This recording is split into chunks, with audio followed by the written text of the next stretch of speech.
Hello everyone! So today's craft project is going to be cardstock organization, primarily like the cardstock stacks that you pick up, the paper pads, and my room tends to look like this every time I make just one greeting card. Like paper is everywhere, and to kind of give you a rough idea of what I'm working with, I have roughly over 200 12 by 12 cardstock packs. So on this side of my craft room I actually have my craft closet, which still needs to be organized, but I am going to put my vertical unit right here, which is the bookcase.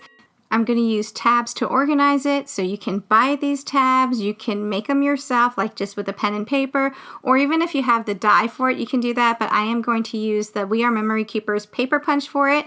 Towards the end of the video, I'm actually going to give you a really quick tutorial on how I use this particular tab punch, because We Are Memory Keepers actually has a different type of tutorial on their website. It's a bit different from how I'm going to use it today. So basically I just cut up a whole bunch of these and I punched them out, and so now I am just going to look at my overall paper collection and all of my standard 12 by 12 paper packs that gets stuck into one pile, and then the next pile is the non-standard 12 by 12, meaning the ones that have that little hole punch at the top, and that kind of like makes your paper pads a little bit taller. And for me personally, I don't like to have like that mountain valley looking thing on my bookcase where you have some taller ones, some shorter ones, some taller ones, some shorter ones. I prefer them to be leveled out and straight at the top. So that's why I broke them up based upon size. And then from there, I break them up based upon theme. So we have like baby showers, birthdays, weddings, metallic paper, glitter paper. And then I separated them by store, since I mainly pick up my paper either from Joann's, Michael's, or Hobby Lobby. So I just use like an M for Michael's and HL for Hobby Lobby.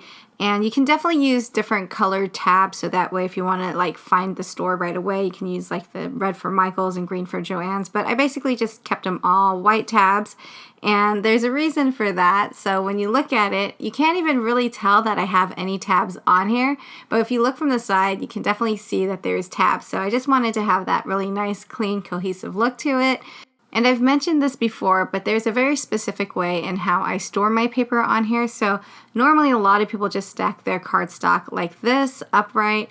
I only do that if it's a duplicate, so I can see that the little plastic tabs are on the side and I shouldn't open it until I actually use the original one up. And so for the originals, I actually place that on the side, and that's actually where I put my tab on that front page. And the reason why I do that, and I've mentioned it before, but it's really easy. Like if you are looking for paper, you don't actually have to pull it out of the bookcase. You can just pull it out halfway, and it just allows you to flip through that paper and look at all the different choices.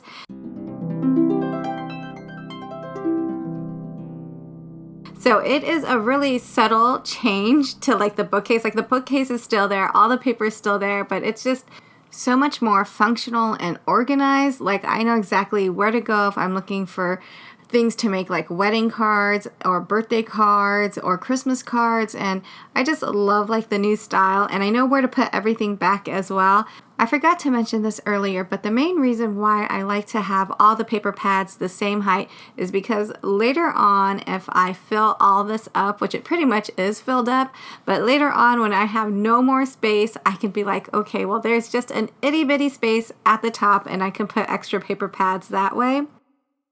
And then also the tab punch. So I just want to review this really quickly. I've been doing this like for all of my summer videos lately, but basically I start off with an 8.5 by 11 cardstock. I divide that evenly by 4, and then I take those strips and I fold them in half. And then when I put them into the tab punch, I just want to make sure that the folded part is at the top. Shimmy it down just a smidge because you want to keep that fold, and when you punch it out it should look like this. You want to actually have it connected, and that's because when I put it onto the paper pad, on the inside I actually put score tape right here, and then on the outside I can label it, and then I do put a little bit of like packaging tape.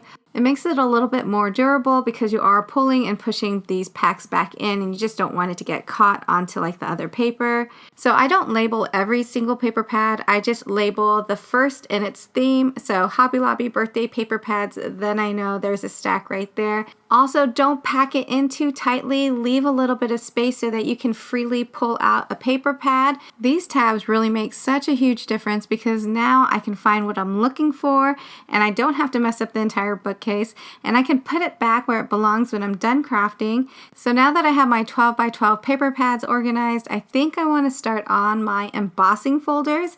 So that will probably be my next big organization project. If you're enjoying the vibe, please don't forget to hit subscribe and the bell. That'll notify you of all my new videos. I thank you all so much for watching, and I hope you all have a very wonderful day.